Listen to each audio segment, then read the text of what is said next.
High above Earth, the Empire's second wave was ready. This time, they were not sending normal soldiers. The ships were filled with cyber elites, the Empire's upgraded warriors. These soldiers were stronger, faster, and smarter than the first group. Their bones were made of metal. Their skin could block bullets. Their eyes saw in all directions. They had never lost a fight, Commander. Zorith stood on the main ship and watched as the pods launched. Hundreds of fireballs shot down into Earth's skies.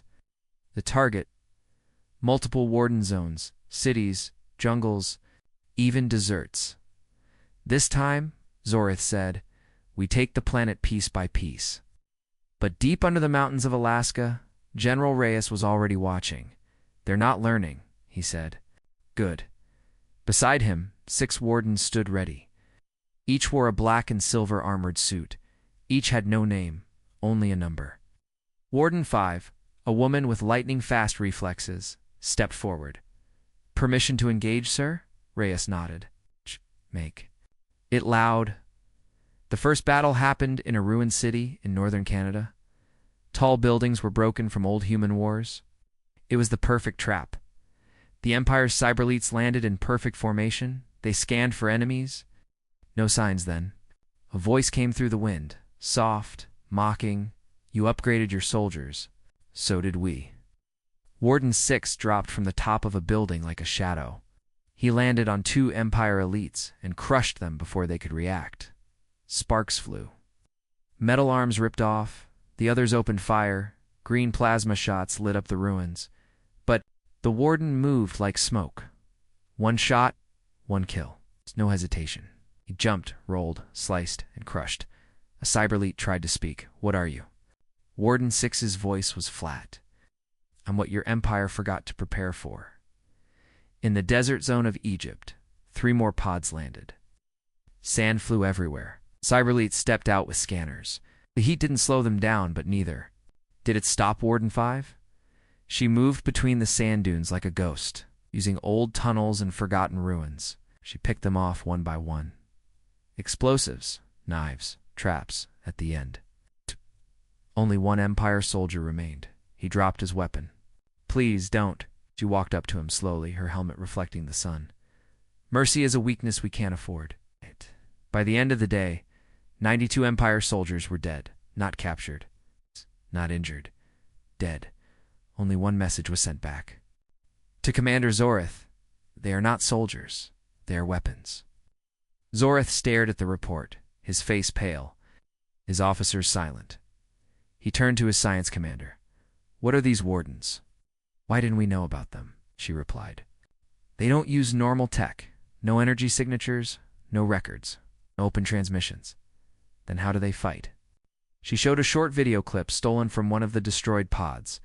It showed a warden lifting a full Empire tank above his head. Another clip showed a warden moving so fast, the video had to be slowed down 10 times just to see him. They look human, she said, but I don't think they are anymore. Back in the Iceland Command Center, Reyes stood in front of a long wall full of pictures. Each one showed a warden in training. Children, teenagers, then full soldiers. These are not heroes, he said to his new team of officers. These are the result of pain, fear, and fire. When the world knew aliens would come, we didn't build shields, we built nightmares. An officer asked, Sir, what happens if the Empire sends their full force? Reyes looked at the screen. Then we show them what nightmares do. Deep underground, Warden 1 sat alone in a dark room. His armor was off. Scars covered his arms. His eyes were sharp, always watching. A voice spoke through the wall. You've done well. He didn't reply. The voice continued, You know they'll send more, stronger ones. Finally he spoke. Good, I want them to. The Flame Legion was no ordinary army. They were the Empire's most dangerous force, feared across the stars. Trained for centuries, they used plasma blades that melted steel and wore armor that could survive nuclear blasts. Their name came from their method. They didn't fight battles, they burned everything. Now, they were coming to Earth. The Emperor himself had spoken just 3 words: burn them all.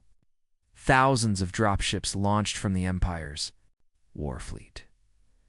The sky above Earth turned red. Flames streaked the clouds as the ships entered the atmosphere. Civilians screamed.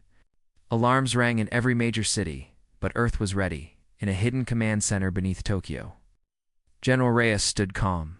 He watched the enemy ships fall like meteors on his global screen. Behind him, Warden teams stood prepared. "They are sending." "The Flame Legion," his assistant whispered. Reyes didn't blink. "Then we give them smoke." He turned to Warden for the youngest of the squad, silent. It's cold like ice. "Deploy to Sector 17, do not hold back." Warden Fort nodded and walked away without a word. Sector 17 was once a city called New Jakarta. Now it was an empty maze of steel ruins, a trap waiting to be sprung. The first Flame Legion squad landed with fury. They marched through the streets. With their flamethrowers, plasma axes, and burning armor, fires spread fast. Buildings melted. Roars echoed through the sky. "We are fire." Their captain shouted, "We are the end." But the flames didn't scare the warden. Warden 4 moved through smoke like a shadow. He didn't run. He didn't shout. He walked slowly toward the enemy. One soldier saw him and opened fire. The plasma hit the warden's armor, but it didn't even slow him. Then the warden struck. A punch to the ground. The earth cracked. The fire around him vanished in shockwaves. Soldiers were thrown like toys. He pulled out 2 short blades. Dull gray, old-looking. But in his hands, they moved faster than lightning. Within minutes, 40 Flame Legion soldiers were down. Some burned by their own weapons, some crushed, others simply vanished. One flame captain shouted, "He's not human," and he was right. In Africa, another Flame Legion unit attacked Cape Town. They expected fear, but found resistance. This time, it wasn't just wardens. Normal human soldiers fought alongside them. Not as strong, not as fast, but brave. Snipers hid in towers. Loot tanks rolled through fire. Drones flew above, sending shock bombs down. The humans weren't just surviving, they were winning. Inside the smoke, Warden 7 moved like a storm. His suit had a red mark, a reminder of his past. The Flame Legion called him the Silent Death. A flame warrior charged him with a blade on fire. Warden 7 caught the blade with his bare hands and snapped it. "You call yourself fire?" he said. "But I was born in it." Above the battlefield, the Empire's ships watched. Their commanders were shocked.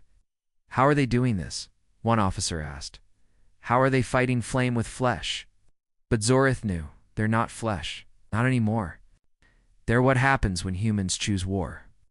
Back in orbit, the Emperor listened to every report. Losses were growing. Hundreds of Flame Legion soldiers were dead. He stood up slowly. Enough games. On Earth, Reyes received a secret message, a video file. It was from the Flame Legion's own helmet cam. It showed the final moments of one of their elite units. Screams. Fire. Then silence. The last image. A warden standing over a fallen soldier, saying just one sentence, "Tell your Emperor. This is our world." Reyes turned to the world leaders connected to his command room via hologram. "They sent their best. We broke them. Now they've sent their worst, and we still stand." "Then what's next?" a voice asked. Reyes looked up. "They'll come themselves." Far above Earth, inside a massive black warship shaped like a burning spear, the Emperor of the Zarin Empire stood silent, for the first time in centuries. He had left his throne. He wore golden armor made from the bones of dead worlds. His face was hidden behind a sharp helmet. His voice, when he spoke, was like thunder echoing through the stars. "They think they are strong. They think they are free. I will show them what fear truly is." Beside him stood 6 of his personal guards, the Eternal Blades. Each one had conquered planets alone. Each one had survived 100 wars. Now, they were all afraid, because this was not just another war. This was revenge. Down on Earth, skies darkened again. People looked up and gasped. The Emperor's personal ship, the Soul Reaper, entered orbit. It was larger than any of the Empire's previous vessels. Its engines hummed like dying screams. General Reyes watched from the Iceland bunker. His officers were tense. Some looked worried. Some whispered prayers. "He's coming himself," one officer said. Reyes nodded. "That means we've heard him. Can we stop him?" Reyes looked at the screen, then at his wardens. Yes, across the planet. Warden units prepared. They were silent, focused. Every one of them had trained for this day. Warden 1 stood at the top of a snowy mountain, his eyes closed, his breath calm. The cold didn't touch him. He remembered what Reyes had once told him, one day, a god will fall from the sky, and when that day comes, break him. The Soul Reaper did not just arrive, it announced itself. A massive energy wave spread from it, cutting off all human satellites. Power went down in many cities. Earth's defense systems were scrambled. Then the Emperor's voice echoed across. All channels, it spoke in every human language. Deep, cold, you have resisted long enough. Now you face the one who burns empires. Without delay, the attack began. From the Soul Reaper, hundreds of energy beams shot down and struck military bases across the planet. Dozens of them were destroyed in seconds. Then came the Emperors. Guards the eternal blades. They dropped into cities with no fear. One landed in Paris, crushing a building on impact. Another tore through defenses in Brazil. A third landed in Delhi, cutting tanks in half with a single strike. But Earth did not bow. Wardens met the blades in brutal combat. In Paris, Warden 5 battled one blade in the streets. Cars exploded, buildings fell, the sky burned. But Warden 5 kept fighting, even after being wounded. Her armor cracked, blood ran from her mouth. But she didn't stop. She never stopped. Meanwhile, in orbit, Warden 1 did the unthinkable. He launched into space using a hidden shuttle. Alone, he was headed for the Soul Reaper. Inside the ship, the Emperor stood on the command deck, watching Earth burn. Suddenly alarms rang. Intruder on board. The system announced. The Emperor smiled. Let him come. Warden 1 moved through the ship like a storm. Empire soldiers tried to stop. Him none survived. He reached the main doors of the command room. They opened. There stood the Emperor, golden tall, power leaking from every part of him. So, the Emperor said, you are the human weapon they fear. Warden 1 didn't answer. He simply stepped forward and attacked. The battle shook the ship. Fists hit with the force of bombs. Blades clashed, walls broke, floors melted. Every strike from the Emperor could destroy a tank. But every time he hit Warden 1, the human got back up, bleeding, bruised, unshaken. You should be dust. The Emperor roared. Warden 1 spat blood. I'm human. I don't break that easy. Then, using all his strength, Warden 1 grabbed the Emperor and smashed him through the wall. Into the heart of the ship, he planted a small device on the core, a human-made bomb down on Earth. General Reyes saw the signal. Detonation confirmed. The system said. Reyes closed his eyes. Goodbye, soldier. The Soul Reaper was gone. The Emperor's personal ship, the most powerful war machine in the galaxy, had exploded in orbit. People across Earth had seen the flash in the sky. Some called it a second sun. Others called it a miracle. But in the Iceland command bunker, no one smiled. General Reyes stood still. His face was hard, his voice quiet. Warden 1 gave his life. There was silence in the room. No one spoke. No one moved. The strongest of his soldiers was gone. The one built for final battle. But the war was not over. A new threat had arrived. Above Earth, another shadow began to rise. Titan Omega, the Empire's sky fortress. It was not a ship. It was a floating city, larger than mountains, powered by a black star at its core. It carried weapons that could melt oceans. And now it hovered above Earth, ready to burn everything. Zoreth, the Empire's commander, now in control after the Emperor's death, stood on its bridge, began cleansing, said coldly. Massive beams shot down from Titan Omega in seconds. 3 cities vanished, turned to ash. The world watched in horror. This was no longer war. This was punishment. General Reyes stared at the satellite feed. Fires spread across the screen. "They want to erase us," one officer said. Reyes turned away from the screen. "Then we erase them first." Inside a mountain in Alaska, the last 4 wardens stood together. Warden 2, tall and silent, known for his unstoppable strength. Warden 3, a master of stealth and speed. Warden 5, wounded but still standing. And Warden 6, with eyes full of fury. Reyes appeared on the screen before them. Titan Omega is above the Pacific. You have 1 shot. A secret path through its lower core. Your job is simple. He paused. Bring it down. The wardens nodded. They launched in a black stealth shuttle, moved under radar, using tech stolen from past Empire ships as they rose. Into the clouds, Reyes gave one final order. Do not come back unless that thing is falling. Inside Titan Omega, Zorith stood calm. He believed no one could reach him. This planet is finished, he said. Prepare to target their capital. Zones. But then the alarms rang. Warning, breach in lower sector. For intruders, Zorith's eyes narrowed. Wardens. The wardens entered the fortress through the vent tunnels under the ship's belly. Inside, the walls were made of living metal. Drones flew everywhere. Defense turrets waited at every corner. But the wardens moved like thunder. Warden 2 ripped a hole through the floor.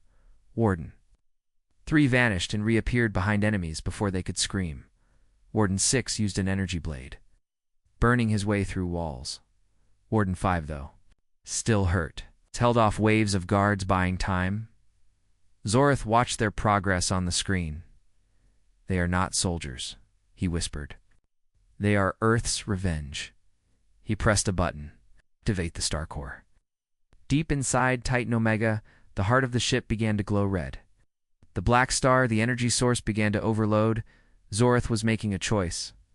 If I can't have Earth, I'll take it with me. The wardens reached the core room. Flames burst from the walls. Pressure climbed. The whole fortress shook. Warden 3 planted the bomb. The same model Warden 1 had used before. 10 seconds, he said. Suddenly Zorith appeared, descending from above in battle armor. You think you can stop me? He shouted. Will be remembered forever? He charged with full force, swinging an energy hammer. Warden 2 stepped in his path. He didn't move. He didn't run. He just grabbed the hammer mid-swing and held it. You'll be remembered all right, Warden 2 said. That's the one who fell. Warden 2 tackled Zorith into the core just as the countdown hit 0. Boom. The explosion. Ripped through the sky, Titan Omega cracked in half. Fire rained from the heavens. Its pieces lit up the night like a falling starstorm. Across Earth, people watched. They didn't cheer. They didn't speak. They just stared. In the bunker, Reyes stood alone. One of his officers whispered, Do you think any wardens survived? Reyes didn't answer because he didn't know. It started with shadows in the sky. On a quiet morning, people across the world looked up and saw something strange. The clouds were moving in strange shapes. Birds flew away fast. Then came the loud sound, a deep hum like the sky itself was. Shaking, hundreds of black ships appeared above Earth. Giant in size, their metal bodies covered the sun. Cities went dark under their shadow. People screamed, cars crashed. Power lines sparked. Fear spread like fire. The Empire had arrived. A signal was sent across all human communication systems. It played on phones, TVs, radios, and even old machines that hadn't worked in years. A calm, cold voice spoke in perfect English. We are the Zarn Empire. We control thousands of worlds. You are not special. Surrender now. Send your leaders to us. If you do not obey, we will remove your species. The message repeated. Some humans cried, some prayed, some tried to run, though there was nowhere to go. The world had seen alien movies, but no one expected real aliens to look so strong. Ready for war. But inside a deep bunker in Iceland, a group of humans watched the screen calmly. General Reyes stood in front of a large table. Around him sat Earth's top military minds. The room was silent except for the alien voice repeating the threat again and again. Reyes spoke at last. "They sent their best, but they don't know us." With that, he pressed a red button. Every major country received the same alert. Project Warden, activate. Far above, in orbit, the Empire's Supreme Commander, Zorith, stood on the bridge of his main ship.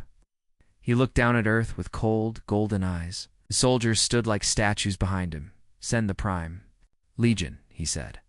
The Prime Legion was the Empire's strongest ground force, trained in gravity storms, tested in the acid jungles of Rexonine. These soldiers had never lost a battle. They were made to crush resistance. In 10 dropships, the Prime Legion was sent down toward Earth. Their target, a dense forest in North America, near the Rocky Mountains. The area showed signs of secret military activity as the dropships disappeared. Into the clouds, Zorith smiled. But 10 minutes later, something strange happened. All signals from the Prime Legion vanished. No messages, no life signs, no screams. Just ... silence. Zorith stared at the empty screens. "What happened?" he demanded. His officers scrambled to respond. They checked equipment, sent scout drones. What they saw made their blood freeze. Drones flew over the forest. They found the dropships broken in half, burned. One was inside a mountain like it had been thrown there. The bodies of the soldiers? Gone. Not a single one.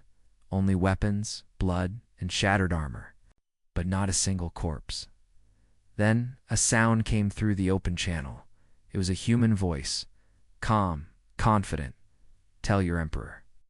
He sent lions to a battlefield, but we are the hunters." Transmission ended. In the Iceland bunker, Reyes smiled. "First contact successful," he said. "Phase 2 begins now." He looked at the giant screen behind him.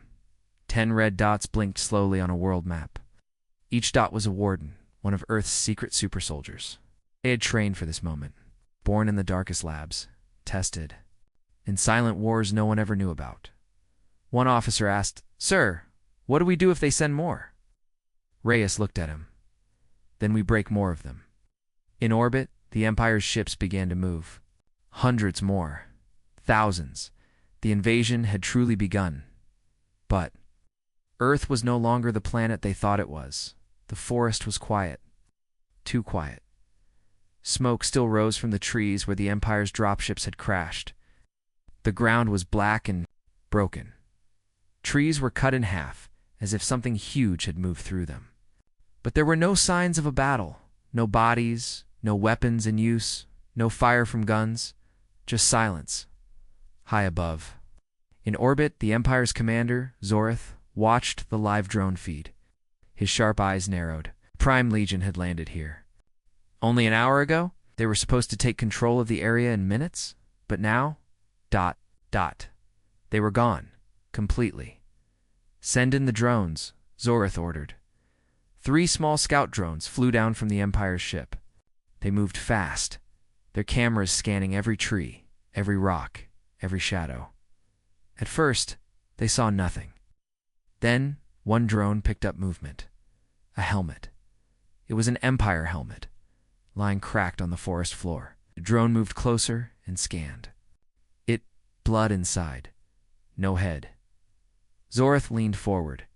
"Where is the soldier?" No answer. The second drone flew farther into the forest.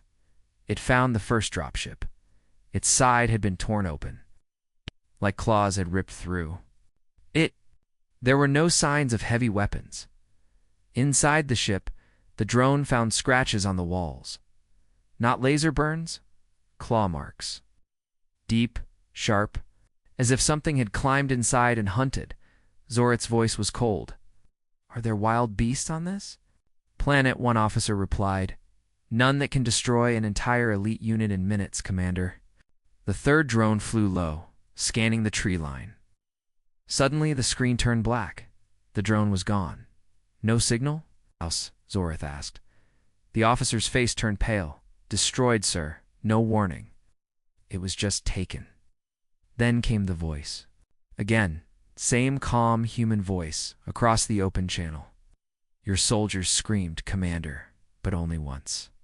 Zorith's jaw tightened, slammed his fist on the control panel. "Prepare the next wave," he growled. "This planet plays games. Let's show them what real war looks like." On Earth, in the Iceland bunker, General Reyes watched the Empire's reaction on his screen. He knew the enemy would send more. It was only the beginning. He turned to the man beside him, a tall figure in black armor, face hidden behind a mask. "Warden 3, Reyes said. "Report." The warden's voice was deep and calm. 10 hostiles eliminated, no injuries, no witnesses left. Forest zone secure. "What did they do when they saw you?" "They tried to fight," the warden replied. "It was already too late," Reyes smiled. "Good. Let them fear the forest." Elsewhere, in the remains of the crash zone, a small human team moved silently. They were not soldiers. They were cleaners. Their job: remove all proof. They gathered broken parts of the alien armor. They pulled the blood-covered metal into deep underground tunnels. They moved like ghosts. They left nothing behind. One of them found a working Empire helmet camera. She played the last recording. It showed 10 elite Empire soldiers marching through the trees, weapons ready. Then movement. Fast. Black. Human-shaped, but not normal. Too fast. Too strong. Screams followed. One soldier was pulled into the trees. Another was smashed into a rock. The camera turned fast, shaky, before the screen went dark. The cleaner stared at the footage. They never had a chance. Her leader nodded. They were the best the Empire had, but still lost. "Not lost," he said. "Broken." In orbit, the Empire's next wave of ships powered up. Hundreds of drop pods were loaded. Zorith paced like a wild animal. "These humans want war? We'll drown them in it." He turned to his science officer. "What do we know about their soldiers?" "Very little," she said. "They're fast, strong, and they leave no one alive." Zorith frowned. "That's not a soldier." In the shadows of the forest, Warden 3 stood still. His armor was quiet. His weapon was clean. He looked up at the sky where the Empire's new army waited. He spoke to his team across the private channel. "They're sending more." A voice replied, "Good. I was getting bored." Another added, "Let them come. Let them see what real soldiers look like." Warden 3 gave one command: no mercy. Far away from Earth, in the dark corner of the galaxy, an old alien watched the flames through a giant space telescope. He was not a soldier, not a leader. He was a keeper of records, a historian of lost truths. His name was Varu, and he belonged to an ancient species that had watched empires rise and fall for millions of years behind him. A young alien student, barely 200 years old, stared at the hologram of Earth's sky fortress burning in flames. "They destroyed Titan Omega," the student said in shock. "And the Soul Reaper before that. How can humans do this? They were supposed to be weak." Varu didn't look away from the screen. His voice was soft. "They were never weak. The galaxy only forgot what they were. Long ago, before the Empire, before the laws of the stars, there had been another time, a forgotten age. Time when humans were not hiding on one blue planet. They were everywhere, VAR. You remembered it well back then. Humans didn't just explore planets, they conquered them. But not with greed, not with hate. They fought to survive. The galaxy had been a place of chaos. Beasts, plagues, and brutal races fought for control. No law, no peace. And then humans arrived.